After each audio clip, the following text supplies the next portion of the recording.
JDS ಪಕ್ಷದ Deve Gowda ಅಪ್ಪನವರಿಂದ ಸ್ಥಾಪಿಸಲ್ಪಟ್ಟು H D. Kumaraswamy ಅಪ್ಪಾಜಿ ಅವರಿಂದ ಮುಂದುವರೆಸು ಈಗ ದೊಡ್ಡಮನೆಯ ಜೆಡಿಎಸ್ ಪಕ್ಷದ ನಿಖಿಲ್ ಕುಮಾರಸ್ವಾಮಿ ಅಣ್ಣ ಅವರೇ ಹಾಗೂ ಎಲ್ಲ ಮುಂದುವರೆಸಿದ್ದರು.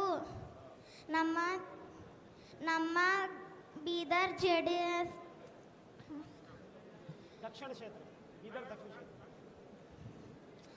ನಮ್ಮ ಬೀದರ್ ಜಿಲ್ಲೆಯಲ್ಲಿ ಬಂಡೆಪ್ಪ ಕಾಶಂಪುರ್ ಅಪ್ಪಾಜಿ ಅವರಿಂದ ಜೆಡಿಎಸ್ ಪಕ್ಷದ ಎಲ್ಲ ಗರ್ಜಿಸುತ್ತಿದೆ. ರೈತರ ಏಳಿಗೆ ಜೆಡಿಎಸ್ನ ಗುರಿ.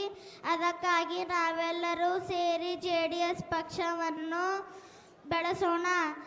ಇಷ್ಟು ಹೇಳಿ ನನ್ನ ಮಾತನ್ನು ಮುಗಿಸುತ್ತೇನೆ. ಜೈ ಜೆಡಿಎಸ್, ಜೈ ಎಚ್.ಡಿ. ಕುಮಾರಸ್ವಾಮಿ, ಜೈ ನಿಖಿಲ್ ಕುಮಾರಸ್ವಾಮಿ, ಜೈ ಬಂಡೆಪ್ಪ ಕಾಶಂಪುರ್. Thank you.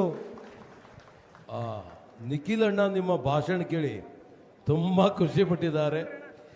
ಆ ಮಗುವಿಗೆ ಜೋರಾದ ಚಪ್ಪಾಳೆ ತಟ್ಟದ ಅವರಿಗೆ ಧನ್ಯವಾದಗಳನ್ನ. ನಿಜವಾಗಿ ಈಗ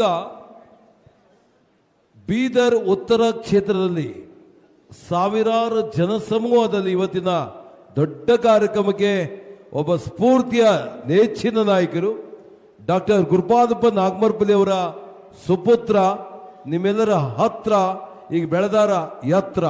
ಜೋರಾದ ಚಪ್ಪಾಳೆ ಈಗ ಸೂರ್ಯಕಾಂತ್ ಅಣ್ಣ ಅವರು.